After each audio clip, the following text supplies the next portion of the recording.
마태복음 18장 1절에서 9절까지 말씀 한 절씩 교독합니다. 그때 제자들이 예수께 나와 이르되 천국에서는 누가 크니이까?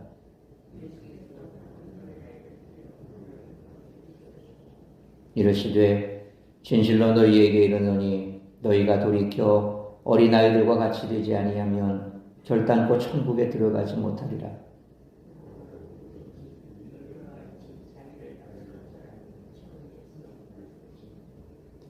또 누구든지 내 이름으로 이런 어린아이 하나를 영접하면 곧 나를 영접함이니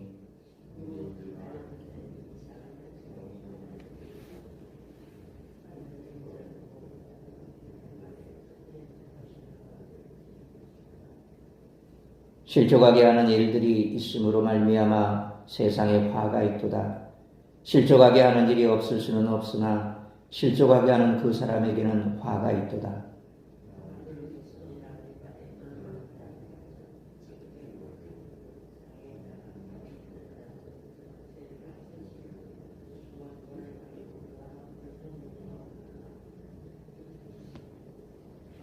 구절같이 읽습니다. 만일 내 눈이 너를 범죄하게 하거든 떼어내버리라.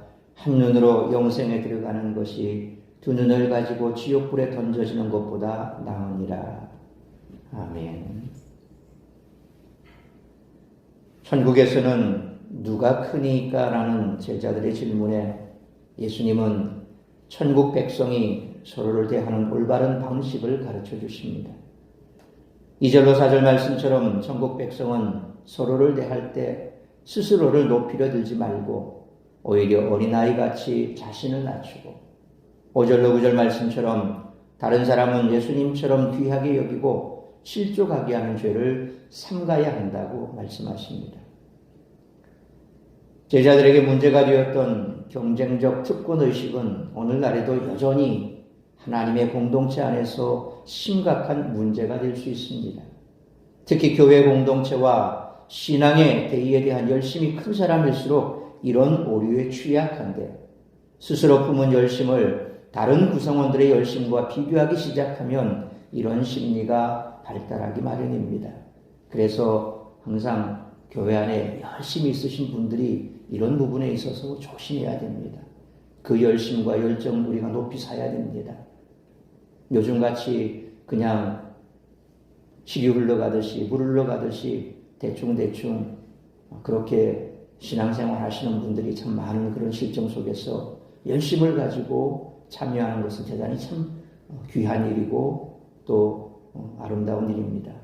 그런데 그 다른 한 면을 보면 그런 열심이 오히려 남을 비방한다거나 또 비교한다거나 그래서 그것이 더 커지면 자기를 높이게 되고 남을 낮추게 되고 서로 교회 안에서 위화감을 조성하는 그런 중심축에 서게 되는 그런 문제도 있다는 거죠. 항상 뭐든지 동전의 양면입니다. 이쪽이 있으면 또 다른 반대쪽이 있습니다. 그래서 그런 중심을 잘 잡고 간다는 것이 여간 힘든 게 아니죠.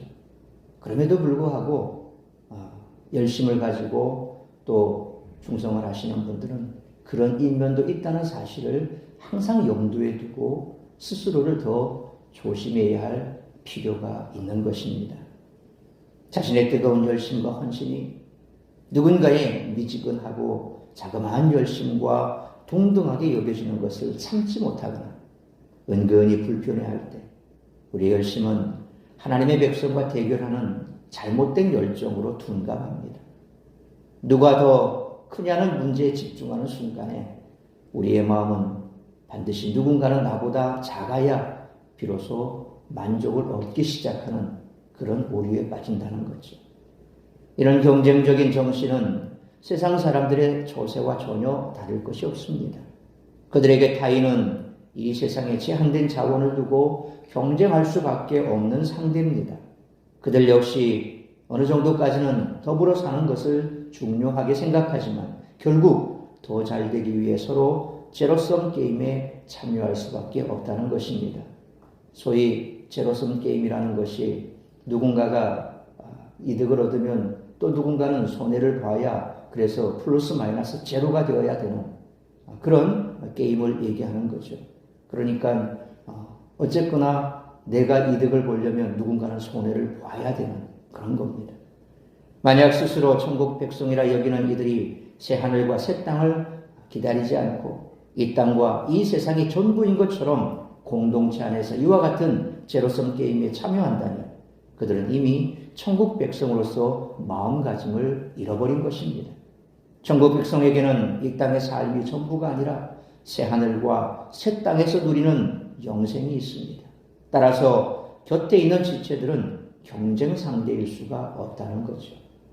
만약 우리에게 무제한의 자원이 있고 나의 행복과 타인의 행복이 제로섬 게임처럼 경쟁이나 균형 맞추기에 달린 것이 아니라면 어떨까요? 만약 우리에게 무한정한 자원이 있고 나의 행복이 다른 이들의 행복을 위한 삶에 달렸다면 우리는 결코 스스로 높아지기 위해 누군가를 낮잡아 보거나 작은 자를 경홀히 대하지 않을 것입니다. 이것이 하나님 아버지께서 메시아이신 예수님을 통해 이루신 복에 참여하는 공동체적인 삶이라는 것입니다.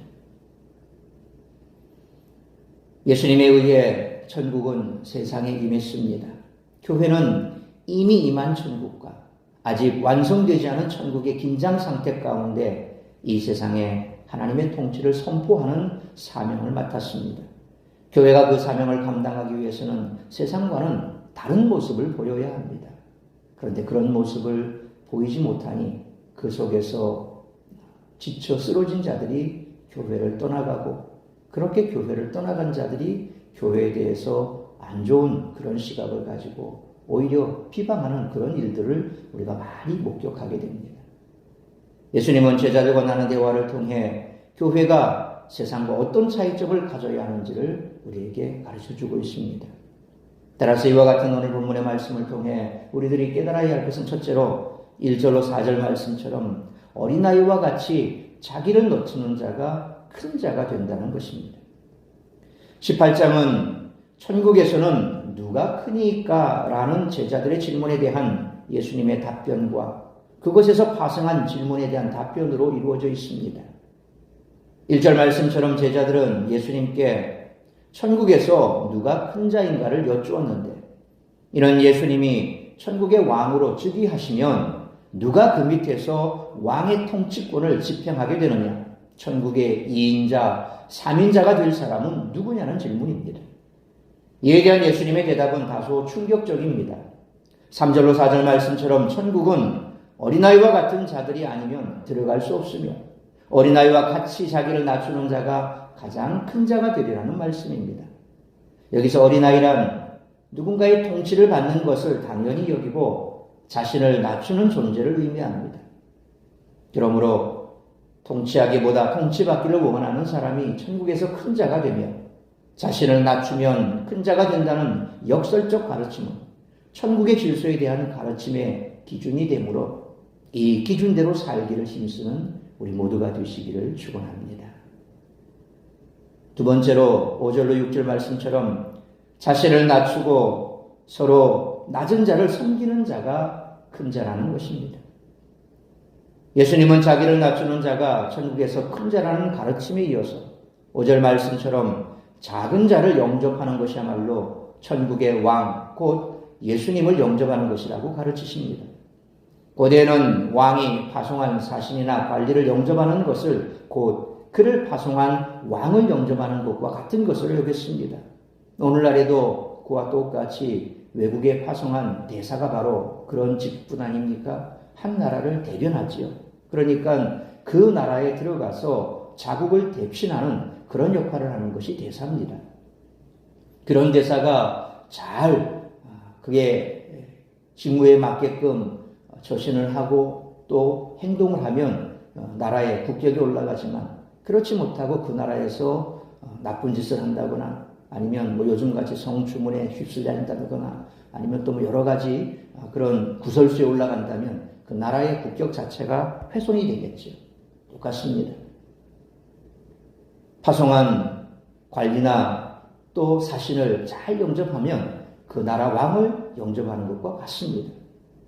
왕의 파송을 받은 자는 곧 왕의 권세나 영광을 동일하게 지녔다고 간주되기 때문에 그렇습니다. 그런데 예수님은 어린아이를 영접하는 것이 예수님을 영접하는 것과 같다라고 하시므로 어린아이가 왕의 권세와 영광을 가진 자라고 선언하신 것입니다. 따라서 어린아이를 실족하게 하는 자는 연자맷돌을 목에 달고 깊은 바다에 던져지는 것과 같은 그런 징벌을 당할 것입니다. 이런 로마 시대에 있었던 처형법으로 시신조차 수습하지 못하게 하는 잔인한 형벌이었습니다. 작은 자 중 하나를 실족하게 하는 것이 이렇듯 중한 죄라는 것을 말씀하시는 것입니다. 그러므로 천국은 자신을 낮추고 서로 낮은 자를 예수님 대하듯 섬기는 자가 큰 자로 인정받는 나라이므로 이런 자세로 서로 섬기며 살아가는 우리 모두가 되시기를 축원합니다. 세 번째로 7절로 9절 말씀처럼 교만한 자는 절대로 천국에 들어갈 수 없다는 것입니다. 천국의 질서와 반대되는 태도는 교만이라고 할 수 있습니다.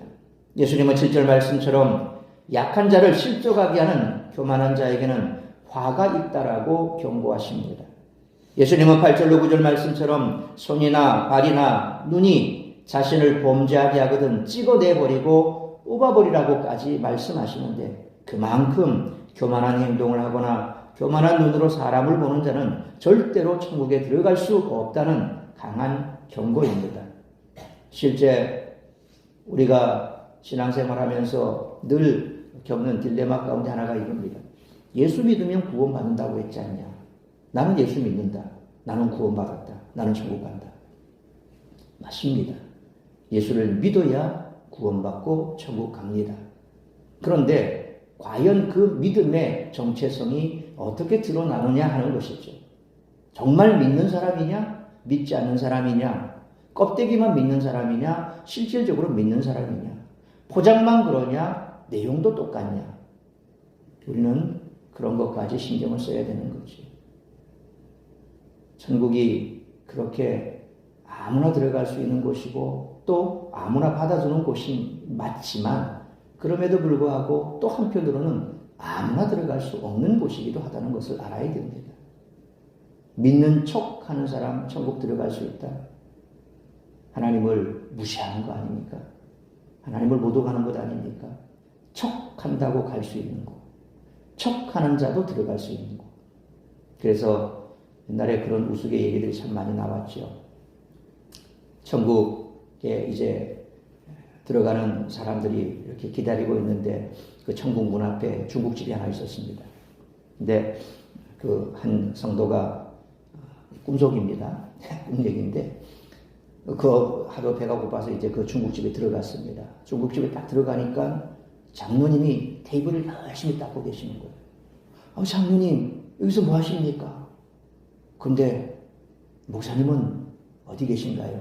목사님요 배달 가셨어요. 그러더라고요. 천국에 못 들어가고 밖에서 그렇게 하고 있다고 우스갯소리로 목사님은 배달 가고 장로는 테이블 닦고 있고 천국에 들어가지도 못하고 우스갯소리인데 뭘 얘기하는 겁니까?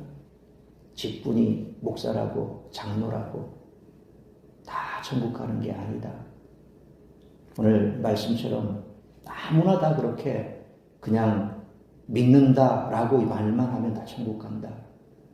우리는 그런 생각에서 점점 신앙생활 하면 할수록 이런 딜레마 속에 빠지죠. 이러다 내가 천국 갈 수 있을까? 물론 구원의 확신이 필요합니다.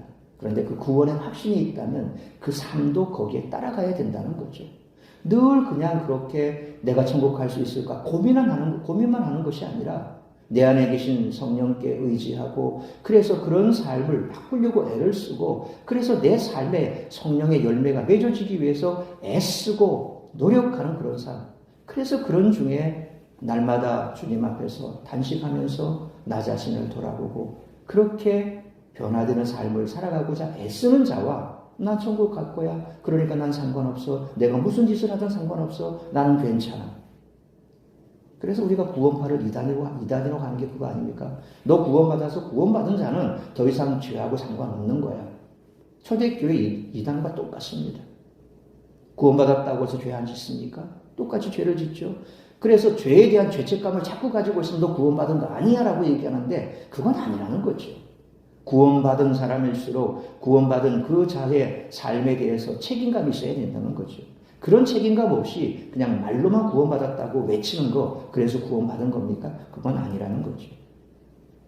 어떤 공동체든 다른 사람들보다 자신을 높이려고 하고 또 다른 사람들을 자기 뜻대로 움직이고 싶어하는 사람들이 있죠. 이런 자들이 실제로 권세를 잡거나 또 높아지기도 합니다. 세상을 보면 그렇지 않습니까? 하지만 우리는 예수님의 경고를 명심하고 결코 그런 자들을 부러워하거나 따르는 일이 없어야 됩니다. 그래서 교회 안에서도 왕따 당하시는 분들 있습니다. 똘똘 뭉쳐서 누구 하나를 왕따시켜버립니다. 대화도 안 합니다. 말도 안 겁니다. 그러면서 쑥덕쑥덕 합니다. 뭐 저는 저렇더라, 저건 저렇더라. 그래서 저 사람은 저래. 뭐 이러면서 교회 안에서도 그런 일이 벌어져요. 세상하고 똑같습니다. 아닌 것 같습니까? 그래서 교회 안에 어떤 분들은 그냥 교제 자체를 싫어해요. 왜? 만나서 교제하면 나오는 소리가 똑같은데 세상하고 똑같아요. 누구 한 사람 도마 위에 올려놓고 이래저래 난도질하고 그냥 뭐 이런 저렇더라 저런 저렇더라 가정사에 뭐 숟가락 밥그릇까지 다 세가면서 그래 난리를 친다. 그러니까 이제는 믿음은 지켜야 되겠고 신앙생활은 해야 되겠는데 교제를 하기 싫은 거예요. 누구 잘못입니까? 우리 잘못입니다. 그러고도 나 천국 갈 수 있다고 말할 수 있습니까? 오늘 예수님이 뭐라고 말했습니까? 내 눈이 잘못하면 눈을 빼버려. 내 팔이 잘못하면 팔을 잘라버려. 다리가 잘못하면 다리를 잘라버려. 그럼 그렇게 하라는 것이 아니라 그런 마음으로 신앙생활을 하는 거예요. 목회자가 목회하면서 가장 힘든 게 그런 겁니다. 성도들 한 사람 한 사람까지 다 돌봐줄 수는 없는데 그래서 성도의 교제가 참 중요한데 그 교제를 하는 걸 보면 참 아슬합니다. 만나서 신앙적인 얘기 참 그런 얘기를 하면 좋은데 그게 끝나고 나면 교제가 마치고 나면 그 다음부터 이제 나오는 게 뭐냐면 이제 남 푸른담하기 시작하는 거예요. 마치 아주 늘 일상에 먹던 그런 음식에서 새로운 요리 하나 나오는 것처럼 그런 것 같아요. 그래서 교회 안에 오랫동안 신앙생활 하신 분들이 그런 부분에 있어서 잘 중심을 잡아주셔야 됩니다. 지난 시간에 말씀드린 것처럼 아비가 되어야 되는 게 그들의 역할인 거예요. 실족하지 않도록 잘 돌봐주고 챙겨주고 또 그런 분이 있으면 더 돌봐주고 또 누군가를 자꾸 그렇게 만들어가면 책망하고 그 목사가 할 일이 아니거든요. 목사는 하나님의 말씀을 대언해주고 그리고 그들이 신앙의 중심을 잘 잡고 갈 수 있도록 길을 만들어주고 그러면 그 길을 함께 가는 동력자들이 같이 갈 수 있도록 만들어가는 것. 그래서 교회 안에서 교제가 중요한데 그런 것에서 염증을 느끼신 분들은 아예 교제 자체를 안 하려고 그래요. 안타까운 일이죠. 천국이 어떤 곳입니까? 우리가 가야 될 천국이 그런 곳입니까? 아니잖아요. 우리가 가야 될 천국은 그런 곳이 아니거든요. 교회 안이 천국이 되어야 되는데 교회 안이 지옥과 같이 되어버리는 겁니다. 누구의 책임입니까? 우리의 책임입니다. 그러므로 교만한 자는 절대로 천국에 들어갈 수 없으므로 그런 자들을 부러워하거나 따르지 않는 우리 모두가 되기를 축원합니다.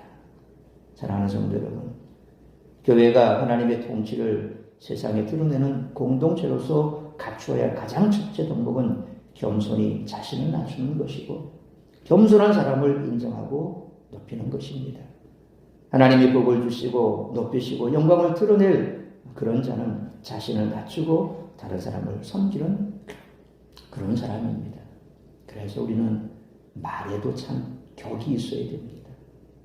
신앙생활함에 있어서 격이 있어야 됩니다. 왜 우리가 목회자도 젊은 청년을 두고 누구야 그러지 않습니까? 누구 청년, 누구 형제. 나이 어린 자매를 누구시 부르지 않고 누구 자매. 직분이 있으면 누구 집사님. 왜 그렇게 부릅니까?